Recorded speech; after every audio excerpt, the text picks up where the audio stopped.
When it comes to Estevao Willian Almeida de Oliveira Gonçalves, there's way more beneath the surface than goals and highlights. Today, we're diving into 10 things you probably didn't know about Estevão, his secrets, quirks, rise, setbacks, and a few jaw-dropping facts that even hardcore fans might have missed. Whether you're a die-hard supporter or just curious, this is going to change how you see him. Let's get into it. Number 10, a prophecy before he was born. One of the more mystical stories around Estevão is that before he was even born, his father claims to have received a prophecy in church that he would be blessed with a son who'd bring joy, open doors, and carry a name meaning crown. The significance wasn't lost. Estevão translates to crown, and his parents have often spoken of that prophecy as a guiding light rather than a pressure. It's a narrative he embraces, not as a burden, but as a reminder that his path was never just about personal glory, but about purpose, legacy, and fulfilling something greater than football. Number 9, balling everywhere. Growing up in Franca, Estevão was never without a ball at his feet, even when his parents were at church. As a kid, he dribbled down the church aisles, pretending every pew was a defender and every stained glass window a goal. To spice it up, he used empty bottles or walls as posts, firing shots until something broke. Legend says he even shattered a clock in a moment of pure confidence. His joy for the game was so raw, he'd imagine entire stadiums in his head during those street sessions. Coaches later joked rival parents complained that his youth teams were cheating because in the first half, Estevão would often run rampant on the field, then be subbed out to make things fair. That kind of childhood belief, creativity, and audacity helped build the superstar he's becoming. Number 8, son of a preacher. Estevão's roots run deep in faith and family discipline. His father, Gonçalves, was once a goalkeeper in local leagues, but his true calling became evangelical pastor of their church in Franca. Ivo is known to be deeply involved in Estevão's career. He moved the family across cities to support his son's football dreams and oversaw his contract talks. However,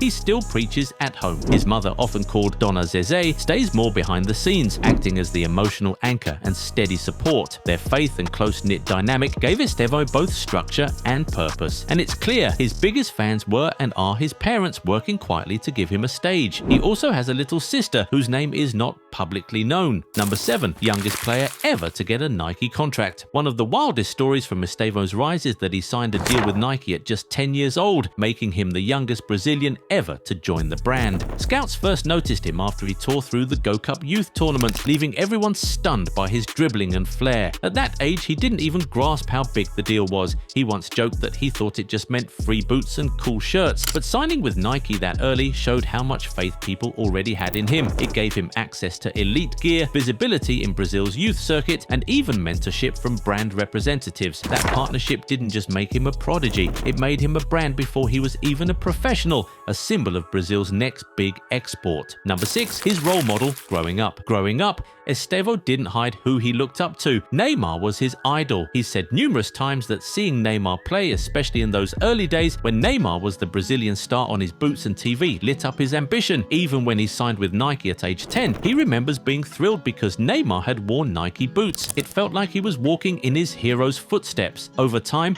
the comparisons to Messi crept in, but for Estevão, Neymar's influence wasn't just about style, it was about showing a kid from Franca that it's possible to become world-class. As he's matured, Estevão's tried to carry that inspiration forward, blending his own identity with lessons from his hero. Number 5, faith above all. Faith isn't just a footnote in Estevão's story, it's woven into everything he does. Estevão often credits daily scripture readings and prayer for keeping him grounded amid the frenzy of football. Before matches, he's been known to spend quiet time alone in the corner, reflecting and praying for peace and clarity. After scoring, his celebrations often include pointing to the sky or making a sign that evokes gratitude, not just victory. He's spoken about how spiritual discipline helps him cope with pressure, criticism, and the expectations that surround a young star. In a world hungry for stories of flashy lifestyles, Estevão's faith reminds fans that what drives him is deeper than goals and trophies. Number 4, nickname. Coming into his breakout years, Estevão picked up a nickname that stuck early, Messinho, a nod to his style that reminded people of Lionel Messi. It means Little Messi. But while the comparison was flattering, Estevão has been pretty vocal about not loving the label. He said he wants to be known as just Estevão, not Messinho, because that comparison can create pressure and expectations he didn't ask for. Over time, as he's matured and started making waves at Palmeiras and now in Europe, that nickname has faded among fans who want to see him carve his own identity, not just just echo legends. Number 3. Beans over English breakfast. When Estevão landed in London, one of the more surprising culture shocks wasn't the rain or the pace of the Premier League, it was the breakfast. He's admitted he really misses Brazilian beans. The hotel kitchens in England just don't hit the same, and he joked that he's been on a quest to recreate that flavour in London, often going out of his way to find a proper pot of bean stew. It's not just about food, it's about home. Every time he gets a taste, it grounds him, brings back memories of family breakfasts in Franca. Now that he's settling in, he's begun exploring Brazilian grocery spots,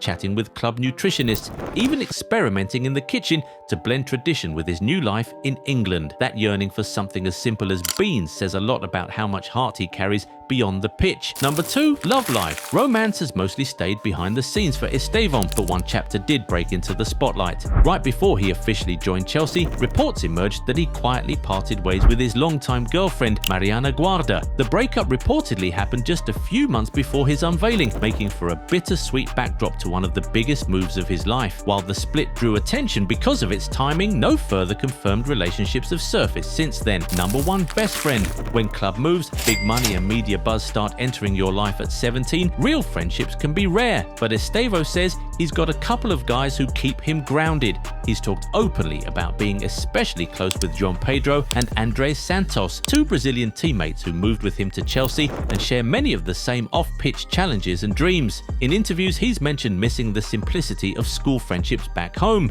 where people were his age and life was normal. He said that in football, many people are older or in different life phases, which sometimes makes it harder to relate. So when he says João Pedro and André are his closer pals at Chelsea already, it's significant. They're the ones he feels he can lean on when the spotlight gets heavy. And that wraps up 10 things you probably didn't know about Estevão, from his past to dad and church aisle dribbles to missing Brazilian beans in London. He's still only a teenager, but it's wild how much life, discipline and character he already carries off the pitch. So tell me, which fact surprised you the most? Drop it in the comments below, and if you enjoyed discovering a different side of football's next big thing, don't forget to like, subscribe and hit that notification bell, because there are a lot more stories like this coming your way.